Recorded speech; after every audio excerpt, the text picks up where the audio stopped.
Well, welcome back to this episode of Uncover the Human. We are joined today with our guest, Becca Marshall. Welcome to the podcast, Becca. Thank you. Thank you for having me. I'm happy to be here. Welcome.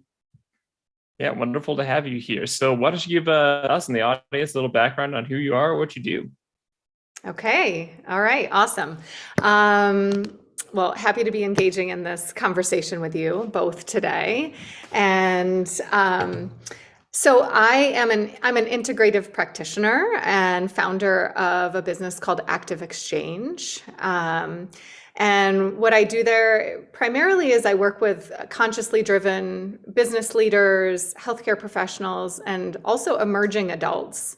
And the work that we do tends to focus on opening doors for health and healing across a lifetime, right? So we bring in different practices, different tools to really help people create a personalized lifestyle medicine. I think it's something that we could all use and benefit from. And oftentimes, it does come in from a holistic perspective. So we do it through in natural ways, and utilizing other things as needed in complement. So this is something I've been in the world of psychology for, if not 20 years, we're right close to there. And the journey has led me here to really an integration of different Eastern and Western wisdom, knowledge, practice, to bring that together for individuals and groups that I have the opportunity to work with. That's great. What is the story behind the name ActivXchange? Well, so I'll be curious to kind of maybe turn that question back over to you guys as well with Siamo, or even Uncover the Human. Really, just in anticipating this conversation, I really was reflecting on that, but I'll answer first. Which, so ActivXchange, I was sitting with the name of what it was that I was doing and really wanted to officially be doing in the world. And different names were coming through, and I would sit with one for a while and it's like, not quite that. And, or for a while I was working with the name Thrive. And then all of a sudden everywhere it sounded like, all these businesses were named Thrive. I'm like, okay, not that one.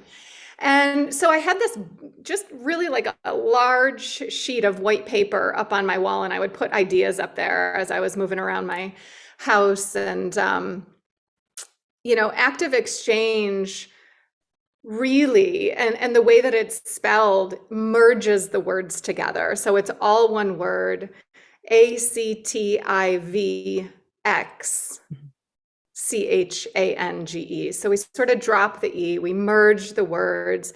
And what it has to do with is that piece of, being actively engaged, whether I'm working with one other human or several other humans, individuals or groups, that I'm not just showing up with my expertise and my active engagement. I am, but so is anybody else that I'm working with. So that's the active piece. And there is a piece in that about being conscious as well. So as I mentioned, I work with, conscious driven people. Mm-hmm. And so I don't think that there's perfection in that. I think that it's a constant state of learning around that, but that has to do with the active, like I'm showing up for this actively. And the exchange has to do with, I think, that piece about, the learner and the expert. It's like, I will show up, just as you guys do, I imagine, right? We show up with our expertise, but I am not the expert. I am not the authority. Anybody that I'm working with, they show up with their expertise also. And together we actively combine our knowing, our wisdom, our direction, and we work together. So it's almost like this reciprocity exchange, and that we're also all the learner in that exchange as well. I really like that. That's a great name. Yeah. It's a great name, and it's a great. Our original logo had that like infinity symbol in it. It's still in there a little, if you know what it is. Right. Yeah, it's such an important part, though, the active piece of the exchange, because it's very common to just go on autopilot and 100%. and just do things, it's just emotion. Let's just go through the motions. And then you kind of end the motion and you're like, wait, was I even there? Absolutely. Absolutely. That piece, that autopilot, that's so, first of all, like on one hand, it's so beautiful. Like, thank you, brain, that you can come up with these associations and that I get to be multifaceted in all these ways and do so many things. So when it's working in our favor and it's allowing me, to think about something over here while driving to, the grocery store that I've done 100 times, lovely. When I'm wanting to be engaged in something and that autopilot kicks in and it no longer becomes a choice because it's such a practice or because I don't have the practice and how to be present, then this is where it really starts to not serve us. And so that's that active piece. Yeah, it's so true. I was just thinking about the driving. How many times have we driven somewhere and then we get to destination and we literally have no recollections of driving there, which is scary. Yep. From the point of view of, are you actually paying attention to the road? And also then when you turn that and you realize that and you turn it on life and you start thinking like, how many other things in life do I do that way? Yes. Where I just start with no presence, no real attention. And I'm constantly thinking about the same thing because I think the driving, that's probably what happens. Is we're thinking about once we are at that destination. And so, especially in work and also in life, in relationships with other people, there's just a lot of that autopilot that can kick in if we are not conscious about it and make a choice. 100%. I mean, I think you said that so well. And it's like, it's one thing driving, which could also be very dangerous, right? Let's just put that out there. But around town, we tend to do that well and it just happens. But like, what about the other places, right? Like, what about the vacations that we yearn for, that we just fly through and we're not present intentionally or unintentionally?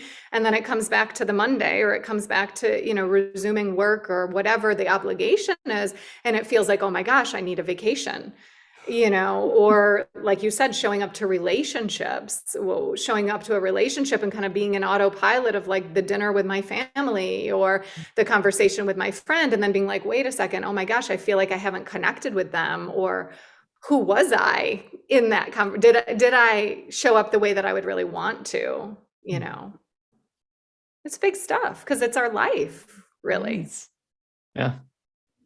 Yeah.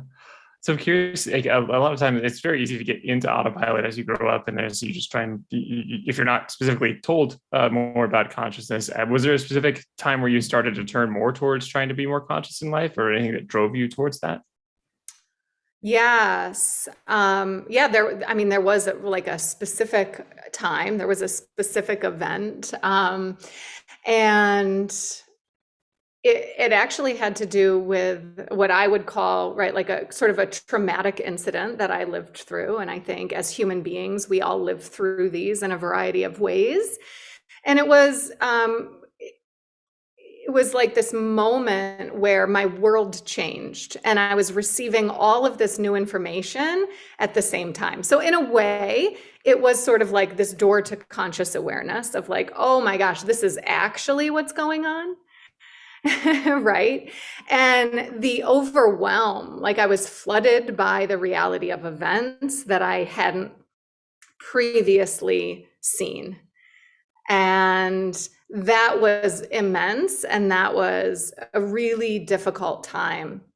And you know how people say like, oh, people have their stories of like books jumping off the shelf at them. I had one of those experiences. Actually, I keep the book close. It's right here. This book, Jon Kabat-Zinn, Arriving at Your Own Door. I don't know if you can see that.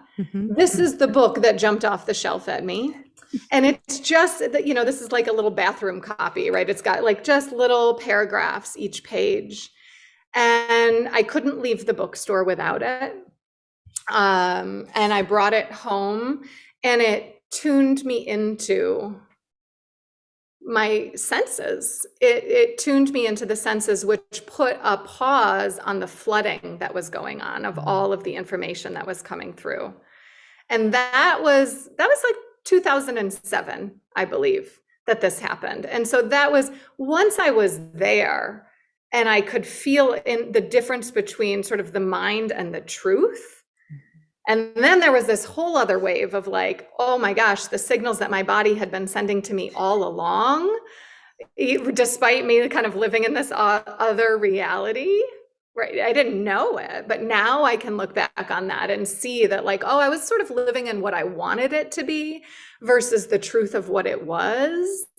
And my body was sending me signals that I dismissed or didn't realize or didn't know. And this arriving at your own door quite literally was my experience. And that woke me up to living consciously. And it's been a journey of, learning that since then. Yeah. Wow. That's powerful for sure. Yeah. Can definitely relate to that. There's definitely a feeling of suddenly realizing, wait, there's a whole different reality happening here that I have been existing in and not acknowledging or understanding. Absolutely. Yeah. And kind of innocently, right? Like we don't, one of my favorite quotes, Maya Angelou, we do the best we can until we know better. And when we know better, we do better. And it's like, we don't know what we don't know. And that doesn't make us stupid.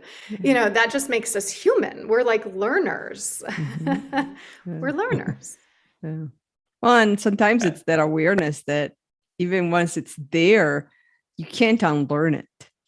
And 100%. So you may not make the move to choose to open the door or to look back or to reveal what's been hidden behind the curtains, but you're constantly thinking about it. You're constantly, it's kind of like nagging you. Like you can't unlearn the little piece or the break of walls that fell on your head, whichever it is. I love Oprah. Actually, I heard a podcast with her where she talks about how the universe whispers to you. And the universe will whisper, which most likely, or in a lot of times, it would be that physical body sensation that we ignore. So the universe will whisper something. And then if you don't pay attention, it'll start to get a little bit louder. And then it starts being a little voice in your ears. And then if you keep ignoring it, then eventually you end up with a brick wall knocking you over the head. Absolutely. Absolutely. Right. The universe doesn't have to be unkind, but it definitely will let us know eventually. Yeah. Eventually. Yes. Yeah. You bring up such a good point, right? The physical body as really in communication with us about what's right or wrong. I often talk with my clients about, first of all, we're learning skills to be able to learn how to listen to the wisdom of the body, the language of the body. And that ultimately, when we do, what we're doing is we're turning on our GPS. We have an internal GPS for navigating life. And that piece of like, to ignore it, it is what we do. And yet there's this other layer of like, we didn't really learn how. Our parents, our grandparents, our ancestors, so we're talking about sort of intergenerational stuff that we didn't really learn how to tune into it. And so, as humans, I often share, it's like, we have to learn everything. We have to learn how to tie our shoes. We have to learn how to hold the fork or chopsticks or, choose your culture. And we have to learn how to listen to the signals of the body so we don't wet our beds at night, or, we know when to go to the bathroom. So the amount of things that we have to learn. And when we're talking about, social, mental, emotional intelligence and awareness, it's like, of course, why would we not have to learn these skills too, let alone how to listen to our body? So it's interesting, but it's real. Yeah. So it's interesting that there's a pull somewhere in your body pulling you towards whatever you do value, whatever you hope for, and you can ignore it. You can do, and everybody will at some point. They'll make lots of choices that'll push them kind of away from that, away from what they're feeling, what their conscious or subconscious is kind of guiding towards. But there's always that pull. There's always that feeling of resistance, and to Christina's point, eventually it becomes a brick wall that's going to come hit you. It'll be a pull, a stronger pull, and eventually it'll just be like, okay, well, how long are you going to choose to suffer on this? How long would you like to live in this dissonance? Because it's going to get louder. Right.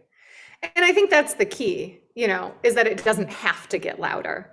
If we learn the skills of how to listen, if we learn, now we might not always like what we're seeing, right? The indicator of it's time for you to change jobs, time for you to close this relationship, time for you to move somewhere.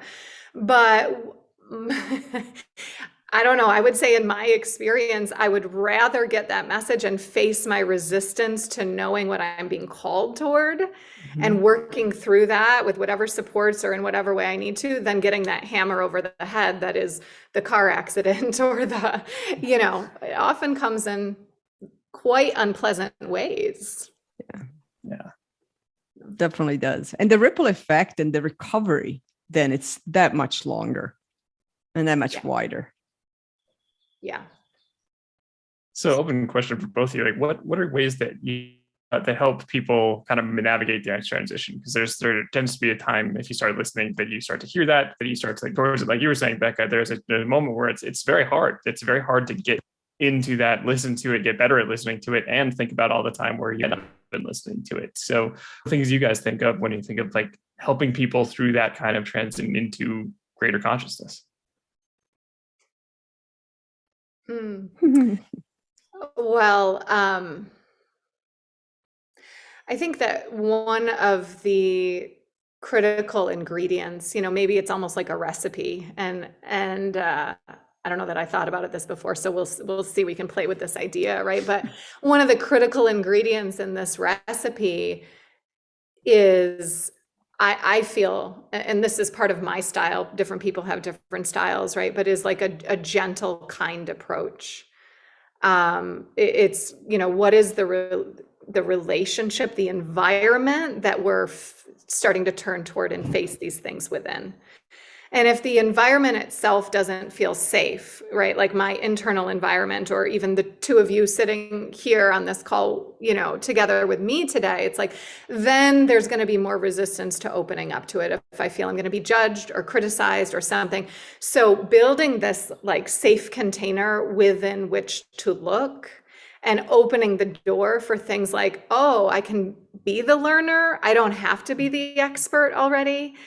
That what is almost the like ambiance that we create. I think that that's a critical ingredient, and being able to then bring in some of the other ingredients, like how do we ground into presence? How do we, what is the door for resourcing?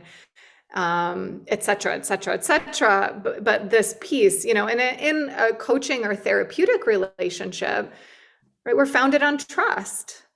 And different people are drawn to different styles, but that piece of trust, like, can I trust you with what I'm saying?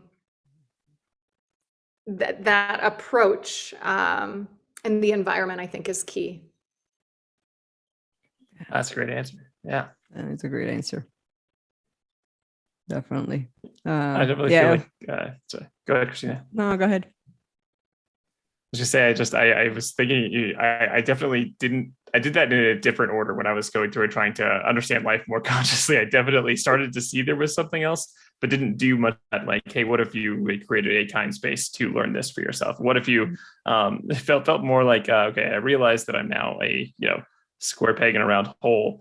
But rather than, okay, well, let's find a different hole. It was more like, okay, well, let's just try and force this through and make this work. And it was not an easy way to do it. So I really appreciate that answer. That definitely feels accurate.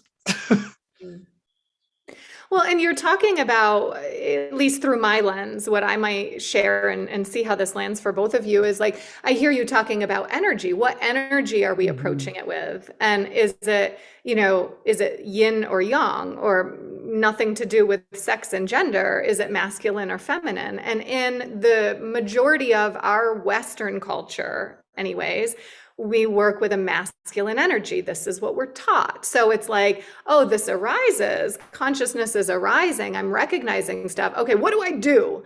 Right? How do I get this done? And let's force that, like you said, like the square and the round to try to come together. And this other way, like the kindness, right? And so it's also like, what's the driving force? Is it almost fear? Or is it that broader, more kind of feminine, more yin approach of like, it's okay, we're human, so this is the culture, so this is what we've learned, all right, so we can start to learn another way, right? And so it's like, are we driving it through the sort of the love of where we're going, or the fear of kind of what we're doing wrong? That's a great distinction. I'd really like that. It really paints the picture, because there is a lot of that judgment that comes in from the like, well, like, be resilient, figure it out, toughen it up. And it's not just for men. I think it is just so pervasive that even women feel that way. That it's like, well, like, I'm supposed to be tough in this situation, or I'm supposed to shave off my corners to fit in the round hole. Because that's what's expected. And if I don't do it, I'm a quitter. Or if I don't do it, I don't adapt. I'm not resilient. I'm not strong. Like all these things that are fear-based, because they're all fear-based and judgment-based. Absolutely. And so figuring out, like, looking at the energy and bringing it from a different perspective, even when you have interactions and when you have in just any type of meeting, interaction, conversation, and realizing like, hey, the energy here is different from the energy yesterday or an hour ago. So, okay, fine. Let's go through the motion of the words and the action items and the next steps and the whatever, surface business conversation. But let's keep in mind that energy feeling that was in the room, because that is way more telling than any word and decision that was made. Hands down. Hands down. And now you're talking back, right? It's like comes back full circle to that internal GPS, the feelings. What is the body telling us? How does it communicate? It communicates through the felt sense. And we're so like culturally trained to be in the mind. What do I think about it? Does it make rational sense? Is it, and so we're really very often disembodied. It's like this much of our body mind, right? From the chin up, how much of our whole body is that? A very small percentage. And this is where we're spending the majority of the time, even though all of it has intelligence, all of it is communicating 100% of the time. So true. I get this image of like the gigantic bubble heads. That's how much weight we put on the mind control or the mind, power that we think it has, and the rest of the body doesn't really matter. That it's like, just completely disproportionate bubble head where 2/3 of the body is the head, and then you've got these like sticks trying to keep it up, and then you topple over because it doesn't work. Exactly. I love that. And it's not about like this us or them or this duality. Oh, okay, so the feminine is the right way and the masculine is the wrong way. And no, it's about collaboration, right? It's like, isn't that what we want in our relationships? Isn't that what we want, many of us, in our lives? It's we need the both. And we've just come so far in one direction that I really feel that, as a whole, our consciousness and humanity, there's this call for the swing, and maybe we don't need to go all the way back, but it's like, can we come back in and recalibrate to these pieces and bring in collaboration of the yin and the yang in our lives, how the structure supports the ambiance and vice versa. I think that's a great description of it too, because it's very easy to, especially when you have conversations like this, if you try and tell people or to just talk to people about some consciousness, but they're not ready to receive it, there's a feeling that they have to like go, 0 to 100, or it's, it only exists in this weird, like ethereal, you're now a monk who can meditate and hover at the same time, or you're, not. And I think it does really, it's worth mentioning and worth reminding people that there is like that balance, that we exist in a world where we will be interacting with lots of people, and they to your point, there'll there'd be business meetings where you're trying to force just words out. There'd be times when you're very tempted just to be only in the rational brain, but it's not really where we live. And we don't just live kind of on the energy side, because we also get to experience the spoken word conversations, and having that balance, understanding the interaction is really important, and not feeling like you have to jump to one end or the other, or that those are the only two options. 100%. Yeah. I think it's such a valid point, right? It's like, and it's just one day at a time, like one moment at a time. And we get to start to shed the myth of perfection, right? And if we can shed the myth of perfection, then we're not busy beating ourselves up when it didn't go exactly as we wanted or planned, and we can actually learn from that and say, oh, okay, how would I do it next time? Versus like, oh, I can't believe it. It's a whole different space. And you're right. We got a lifetime. So it's a journey. Mm-hmm. It's actually a rule in math. If you have just a probability rule. If you have a continuous space, so like all numbers, infinite numbers, if you try and choose one specific one, like the chances of getting the right one or getting the expected one go down to zero, because there are so many choices, so many variations, so many ways this could happen, that it's actually impossible to, and mathematically it's this equivalent to having a 0% chance of ever happening. So this expectation that we're going to nail that one and find that very, very narrow piece and get it exactly right, much less get it very right day over day, hour over hour, meeting over meeting, is an absurdly large expectation that will guarantee some kind of foiled expectations. That is powerful. That's really powerful. I am not the most numbers oriented person, but I'm snagging that because it paints a beautiful picture of what we do as human beings when we're striving for that element of perfection. And it's like, it always moves. And that's a perfect example why. So what a difference it would be to set ourselves up with a different expectation and allow us to like discover where it lands with our best intention, Yeah. And it's funny because we're doing that even in the education system. When I was just thinking about that number, how it keeps moving, like I mean, in Europe, we don't have GPAs. So that was already a culture shock when I moved here for 1 year in high school and then college to think about it as a GPA thing. But then when I was, in that system, it was, the highest GPA was 4.0. That's the highest point. And then in the last, I don't know when that switched, but I've heard in the last few years, in the last some years, that, people was like, oh yeah, like my daughter is graduating high school with a 4.7. And I'm like, wait, what happened to the 4 was the highest? Would you just move the target up by 1 or half? Yeah. Or what's a 4.7 if we're measuring to 4? And so now what happens to the 3.8 if we're now having a 4.7 that's beyond perfection? Like what are we trying to do? 100%. Well, right. What does that create? Yeah. What does that create?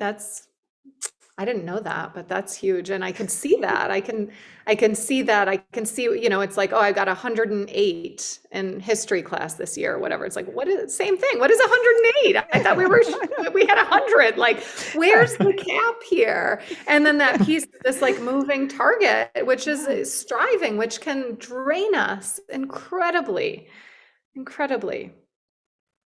I really love that metaphor. Sorry, go. No, I was just gonna say we redefined the scale once it no longer applied. We recreated this like 0 to 4, and then we said that now everybody was striving for A's, and it was easy enough to get a 4.0. So they started to weight AP classes. If you do an AP class, it's an out of 5 on a weighted GPA, but really it just means we chose a scale and either broke the scale or it just no longer applied. So we had to recreate it. So now we have 108 in history class. Now it just didn't apply to be there. So we just expanded the number set, at which point you start to realize it does seem a bit absurd we have the number set to begin with. It has to be arbitrary, or it has to be basically contextually defined by what's available and what it makes sense as part of the larger whole, and that will change over time. Mm-hmm. We still stick ourselves to the idea that we should aim for 100% while creating the idea that you can also get over 100%. And it's both. Mm-hmm. Yeah. Well, and some of what you're saying, it makes me think of how we work with outcomes and talking about, the energies, the yin and the yang energy, or like how we work with outcomes, in our culture, and how that relates to our health. And oftentimes when working with people, we're talking about intentions, and we're talking about it from a variety of perspectives, including like the North Star perspective. And I'm not sure, I imagine you've, heard this idea before, right? But it's like the North Star brings in this sense of like, kind of what you're speaking to, like we've shifted what's here and what's available to us. And I think it gives us that aim, but it doesn't exactly give us the linear model that is for sure going to get us there. When we plug in our North Star with our internal wisdom and the ability to tap into that internal GPS, now we can navigate a lifetime moving in that direction, right? I want to be this type of person. I want to live from these values, and this is how I go. It's not perfection. It's, aim. It's an aim in a way. That's a great metaphor. I like that. Mm-hmm. It is a great metaphor. Yeah. I've been kind of like thinking about trust, because you mentioned trust a couple of times already.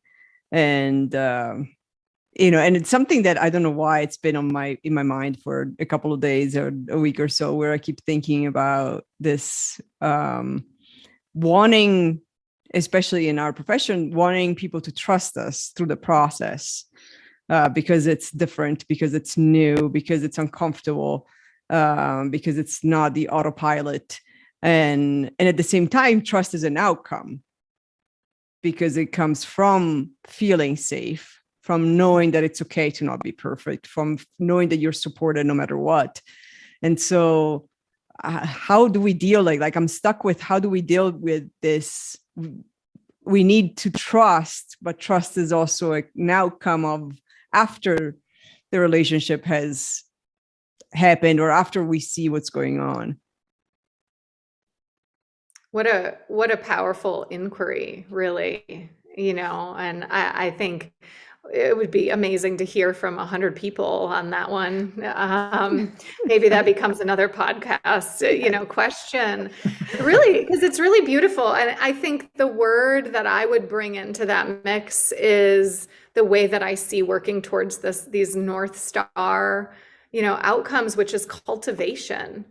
To do our best as human, or, if let me bring it a little bit more personally, right? If I think about my role as sort of a way shower or guide or support for the individuals or groups that I'm working with, I want to do what I know, and I could learn more along the way of how to create what I would feel for myself and others would be a safe and trusting environment. I can offer that, and someone can come in and they can still feel unsafe, or they can feel I'm not the right fit for them. And that's okay. That's where that subjectiveness and them being expert and myself being expert and us being able to be active to know that and feel that and say that is fine, right? So there's that piece of like, okay, I set it up to the best that I know how to create an environment where trust can arise.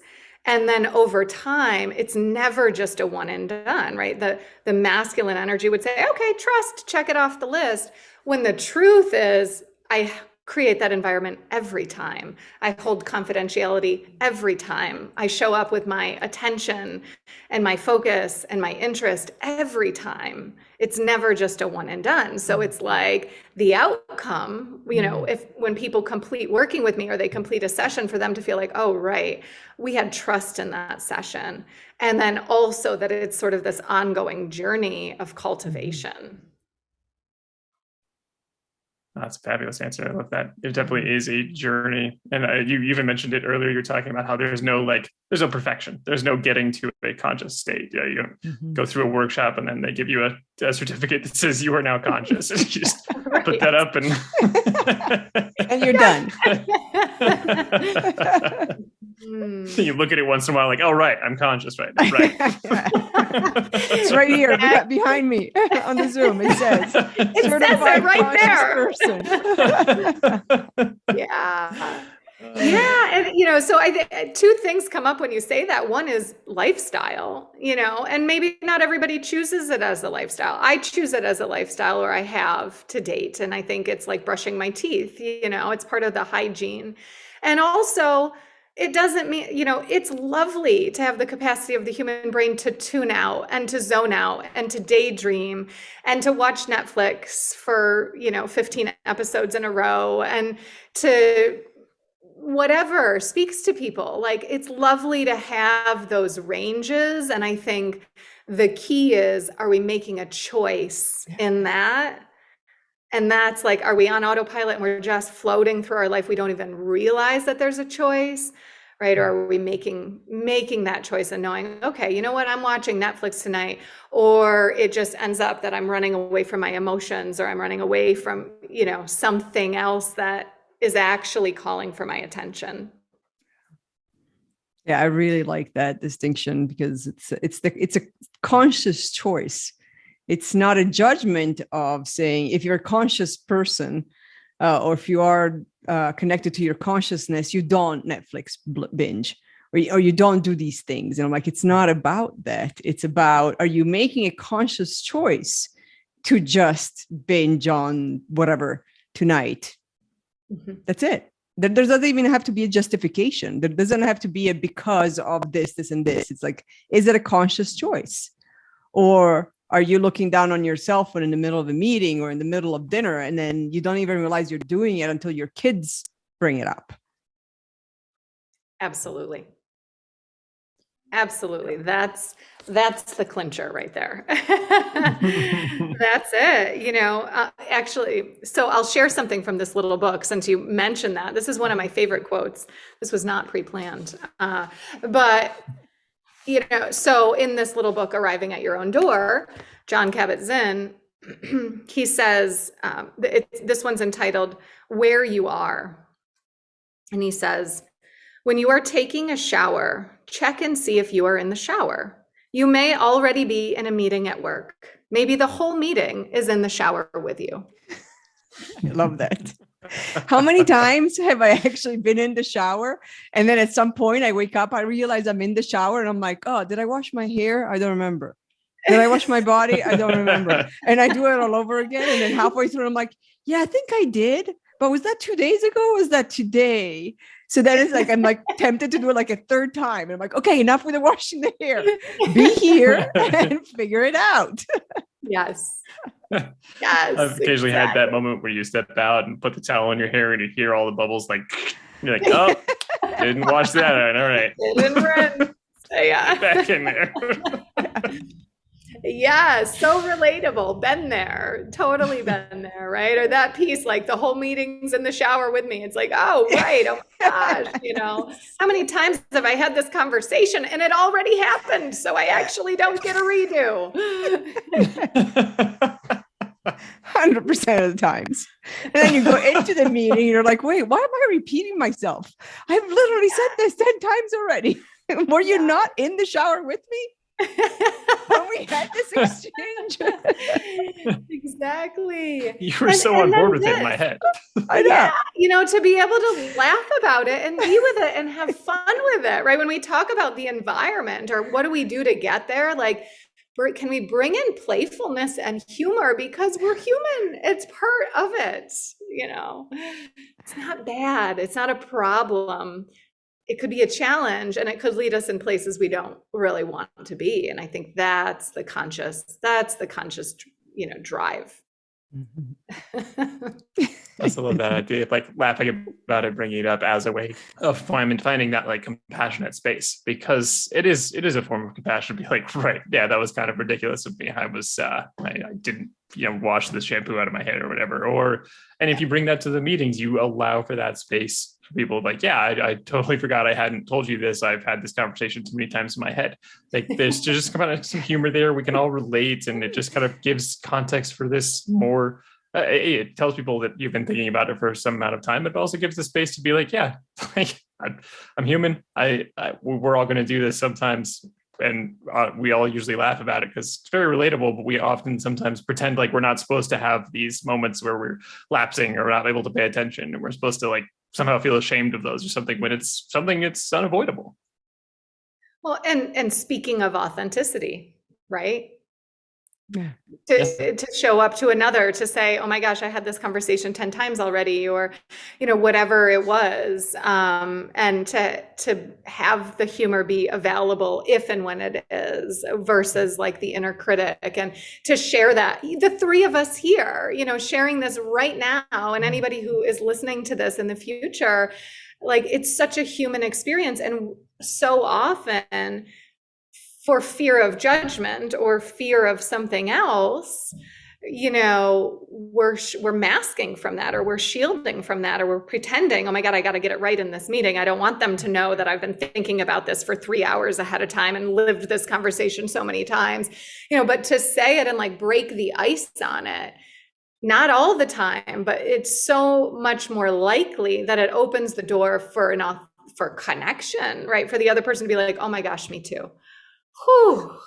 Right now we can talk about grounding. Now we can ground. Now we can actually be here, because we're not trying to be something, someone, someplace other than where we are. I think part of that conscious choice that comes from realizing that we have conversations in our head, in our showers, in our walk with others that are not actually happening yet. And then when we get into the real conversation, we can distinguish which one actually happened in our shower and which one happened in real life. The part of that conscious is to then have that compassion of realizing that sometimes when we hear things and they go in a different way, or they don't go as we thought, or something is off, we don't jump to judgment. So we don't jump to, oh, that must be what that means, so this is how I'm going to react to it. But we really go to it as, hey, I'm confused, or I'm a little bit unclear. Can we go back to that just to clarify and make sure that I haven't missed anything or misunderstood anything? Critical, and so important for our relationship with ourselves as well as our relationship with others, to hold that space of like non-judgment, essentially, or to put that even at a pause, and to pause the assumptions that might come, right? Because it's like assumption judgment that happens. Was this good? Was this bad? Was this right? Was this wrong? It's like, okay, what about that non-dual space that actually exists? And I love the way that you were phrasing it, Cristina. It's like, how do we bring in more curiosity, more checking in, open space for the question versus like the certainty that can come up in our reaction so quickly. It's like, it's right there. We see blue. Do I like it or do I not like it? We're trained in that, and that helps us to function, but not so much in relationships. I think we miss a lot. Yeah, definitely. We recently had a misunderstanding where my first gut reaction, the autopilot, was like, okay, that's what happened. Just go and say, this, like, okay, plans have changed. Therefore, this is how we're going to do things. But I caught myself even after writing the message, and I was like, am I sure that plans have changed? Am I 100% sure that I understand what just happened? And is this the right moment to send this message, or do I want to step away for a couple of hours and think through this and give it some space? And I'm so glad I did, because a couple of other hours later, I deleted the message that I hadn't sent, and I sent a new one saying, could we talk about it? I think I'm unclear, as opposed to, this is what happened, and therefore this is what we're going to do. Yeah. You brought in, you shifted the energy. Yes. Right. And it wasn't a complete misunderstanding. So it turned out to save a lot of back and forth on more misunderstandings, and that exponential piece that happens. Right. And it's like, what allowed you to do that? So many things, your ability to be conscious in that moment and recognize, to pause, to consider, maybe this is the path that I'm taking, but maybe there are other options. Let me actually kind of like sit with this a little bit. And then to open the space, right? So where maybe a more young approach would be, okay, this is it, A to B to C to whatever. And this other piece of like, maybe A to B, maybe not.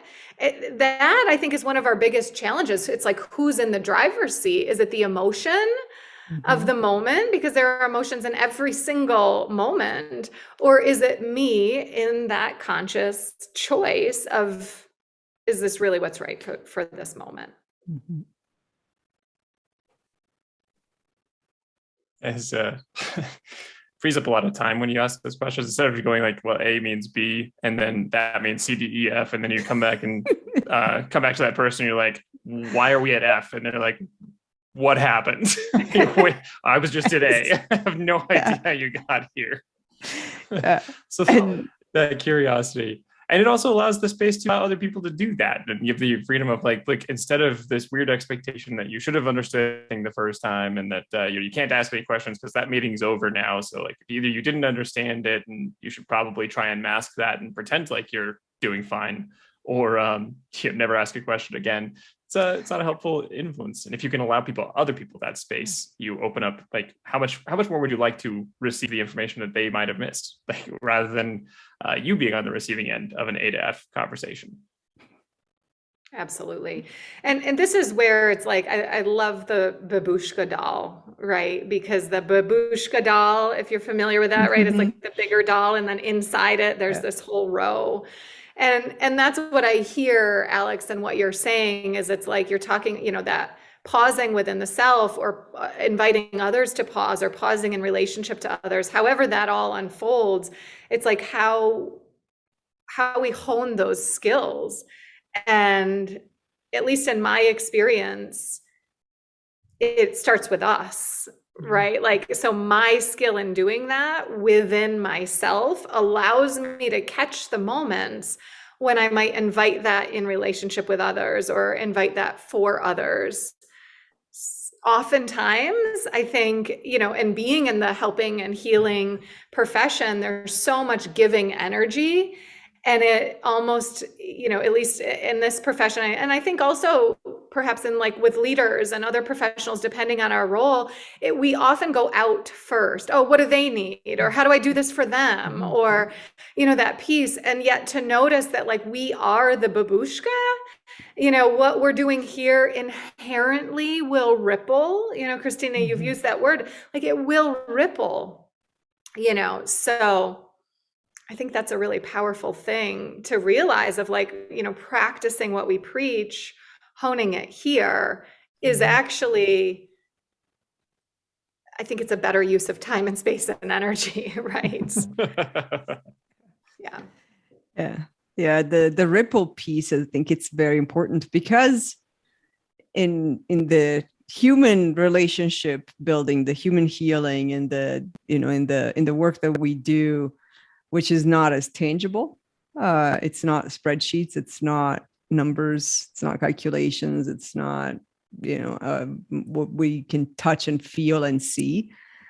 I think realizing that sometimes we just become that occasional whisper, and we'll never truly know if that whisper grows or creates different habits until we're gone. There's definitely that, right? That large reach. And that being said, I think we also, can feel it and experience it in the day to day. A lot of it is cumulative, but it really boils, like, how much different do I feel today being in tune with my body to the best of my human ability at any time, which changes all the time in comparison to where I was in 2007. And, there are other milestone markers for me, but it's night and day. Or I'll just say like the ease that's available. And that doesn't mean 100% of the time, but that's available for me now, knowing some of these things. So like, and I think, Cristina, that the subtle nature that you're speaking of, right? It's not all spreadsheets, this type of work and this type of engagement. And that's where it comes in the subtle sense. And so being able to like sensitize ourselves to that again. And there's a word that, perhaps probably you do that, but I've learned through this journey of like, ineffable, the things that are ineffable, the feelings and the experiences that there are no words for. And I think that a key piece in that is recognizing, like within the core of the self, that just because there are no words does not in any way mean that there's less value.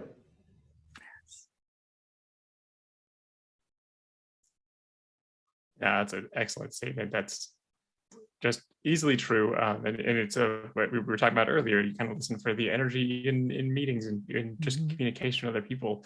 That's the real content that's happening. We just try and strap words on top to do our best to convey whatever we're trying to get across. But if you can listen to that more low level, more energetic feeling of what's this person really coming out with? Where are they really coming from? How am I feeling about this? That's going to happen so much faster and be more technically true than whatever we can try and munge together as quickly as possible in our conscious mind and in our speaking with our spoken word, how quickly we can get out the words that might describe this very ineffable feeling.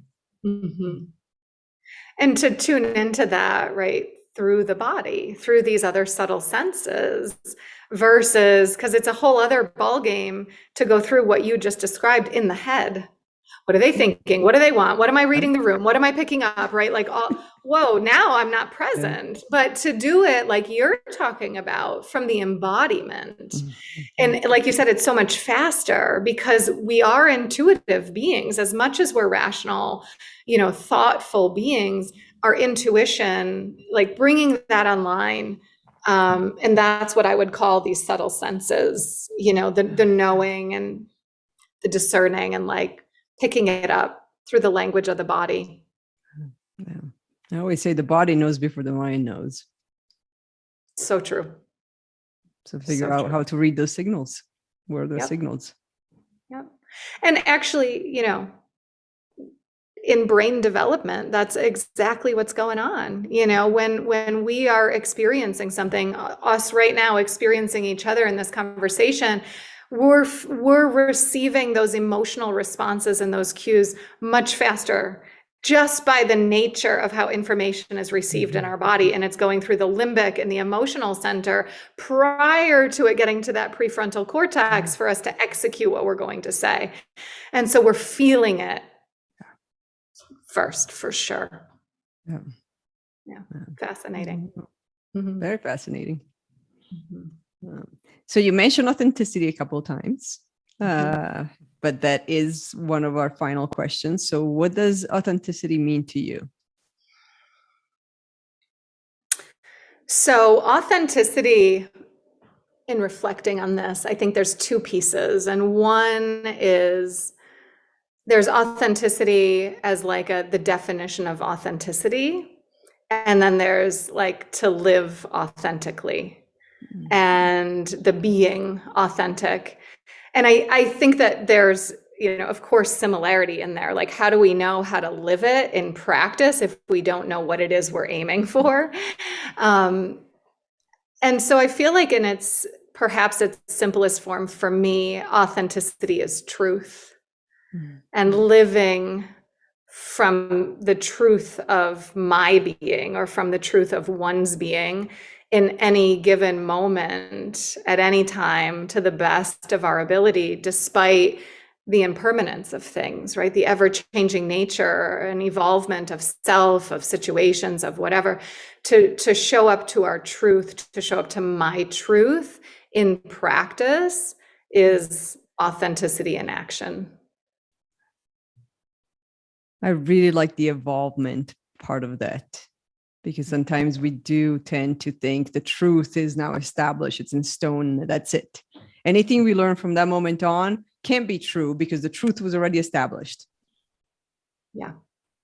But that's not true. Truth evolves with knowledge, with experience, with practice, with emotions, with life. Yeah. Yeah, and to be in that dance, right? That's the energy dance. That's the collaboration. This is the truth as we know it now. I wonder what it'll be tomorrow or in 3 years or yeah. I like that. So, and one last wrap-up question then for you. Where can people find you? Where can they find ActivXchange? The best place would probably be our website.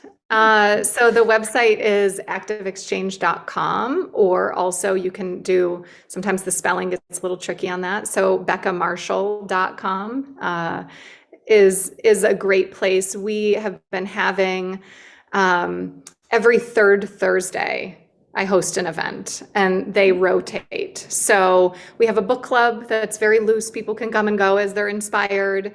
And so we have what we call a reflection event. And then opposite to that, so we have a reflection event, and then the following month we do a community, something that's called a connection event, where we learn about a particular topic, experience some distance healing, etc. And these just rotate through. So that's probably the best place to find out more about what we're up to, and to stay tuned with kind of the latest offerings that are going. Nice. Excellent. And we'll have that in the show Great. notes so everybody can find it. Yes. Yeah, beautiful. Yeah, thank you. We're also, in the other social places, Facebook, Instagram, LinkedIn, but the website is usually, a good place for a more thorough dive. Yeah. Excellent. Well, thank you so much, Becca. This was definitely a very powerful conversation.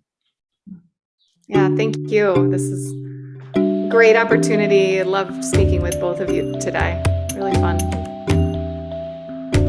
Same with you. And thanks for listening.